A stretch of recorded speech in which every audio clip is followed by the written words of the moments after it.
கண்டினியூவாக jokes video பார்த்துட்ருக்கேன் இல்லையா, அதே மாதிரி சிரிக்க வைக்கிற ஜோக் கண்டினியூவாக பார்க்குறதுனால இப்போது நம்ம பக்காவோட ஒரு பெரிய ஜோக்கை பார்க்க போகிறோம். அது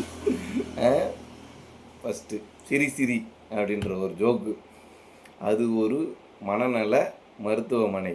அங்கே அழகன் என்ற பெயருடைய ஒருவர் சிகிச்சை பெற்று வந்தார். இன்றில் தான் சிரிப்பு வருமானான்னு தெரியலையே, பார்ப்போம், கண்டினியூவாக பார்ப்போம். ஒரு நாள் ஒரு சக மனநோயாளி கிணற்றில் குதித்து விட்டதால் தன் உயிரை துச்சமென நினைத்து கிணற்றில் குதித்து அந்த நோயாளியை காப்பாற்றி விட்டார் அழகன். அதை கேள்விப்பட்ட மருத்துவர் அழகனை அழைத்து, உனக்கு ஒரு நல்ல செய்தியும் ஒரு துக்கமான செய்தியும் சொல்ல போகிறேன் என்றார். உடனே, சொல்லுங்க டாக்டர் என்றான். நீ உனது நண்பனை காப்பாற்றியதால் நீ சுகமடைந்து விட்டாய் என்று நினைக்கிறேன். நீ வீட்டுக்கு போகலாம், இது நல்ல செய்தி என்றார்.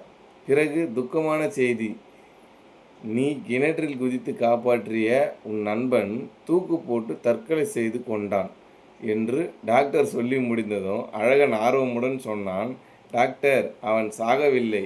கிணற்றில் விழுந்து நனைந்தவனை ஈரம் காயட்டும் என்று நான் தான் அவனை கழுத்தில் கயிற்றை கட்டி மரத்தில் தொங்க விட்டு இருக்கிறேன்.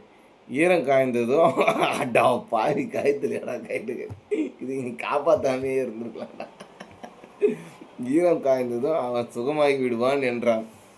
அட எப்படியாப்பட்ட முட்டாளாக இருந்தான். அடா, நானும் இன்ட்ரெஸ்டாக வேறு கதையை படிச்சுன்னுக்கிறேன். பாடா பாவி இந்தமாரி வேலைலாம் செய்கிறவங்களாம் பார்க்க விடவே கூடாது. அம்மா, என்னடா இது அநியாயமாக போச்சு. சை எப்பா,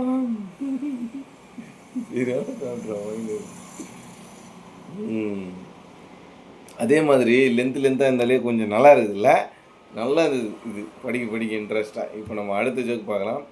பெண் ஒருத்தி சொல்கிறா, உனக்கு எதுக்குடா மேனேஜர் அசிங்கமாக திட்டிட்டு போகிறாரு? உன்னை எதுக்குடா மேனேஜர் அசிங்கமாக திட்டிட்டு போகிறாரு? ஆண் சொல்கிறான், ஓ அதுவா, அவர் வீட்டில் நாயை காணுமா. பெண், அதுக்கு ஏன்டா உன்னை திட்டினாரு? ஆண், நியூஸ் பேப்பரில் நாயை காணவில்லைன்னு என்கிட்ட சொல்லி விளம்பரம் கொடுக்க சொன்னார். ஓகே. பெண், ஏன் நீ மேனேஜர் சொன்ன மாதிரி செய்யலையா அப்படின்னு சொல்லிட்டு கேட்குறாங்க. ஆண், பேப்பரில் மேனேஜர் நாயை காணவில்லைன்னு சொல்கிறதுக்கு பதிலாக மேனேஜர் நாயை காணவில்லைன்னு சொல்லிட்டேன், அதனால தான் பெண் அடா பாவி. நல்லா இருக்குது. எல்லாருக்குமே காண்டு இருக்க தானே செய்யும், அதுக்குன்னா பண்ண முடியும். அது எப்படி வெளிப்படுத்துறது? அப்படி தான் வெளிப்படுத்தியும். அடுத்த ஜோக் பார்க்கலாம். எதுக்கு சார் செல்ஃபோன் சுவிட்ச் ஆஃப் பண்ணி வைக்கிறீங்க? ஓ, எதுக்கு சார் செல்ஃபோன் சுவிட்ச் ஆஃப் பண்ணி வைக்கிறீங்கன்னு கேட்குறாரு. இன்றைக்கி என் மகளுக்கு கல்யாண நாள்.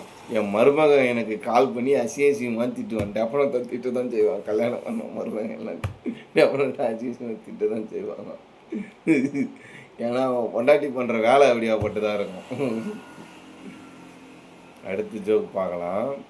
குழந்தை ஒரு மீனை கையில் எடுத்துன்னு போகிறாரு. இன்று சண்டே, இதை 5 பேருக்கு ஷேர் பண்ணால் 7 நாட்களில் இன்னொரு சண்டே வரும், இல்லை என்றால் அடுத்து 24 மணி நேரத்தில் மண்டே வருமா. இது ஒரு ஜோக் ஆயுது, ஏன்னா கிறுக்குத்தனமாக இது வச்சுக்கிற மாதிரி. நம்ம அடுத்த ஜோக் பார்க்கலாம். 70, இது ஆல்ரெடி நம்ம பார்த்துட்டோம். அதனால் பார்த்ததே திருப்பி பார்த்தா ரொம்ப போர் அடிக்க ஆரம்பிச்சு. அதனால் நம்ம இந்த ஜோக்ஸ் வீடியோ முடிக்க போகிறோம். Thank you to all. தொடர்ந்து சப்போர்ட் கொடுத்த எல்லாருக்கும் தேங்க்யூ.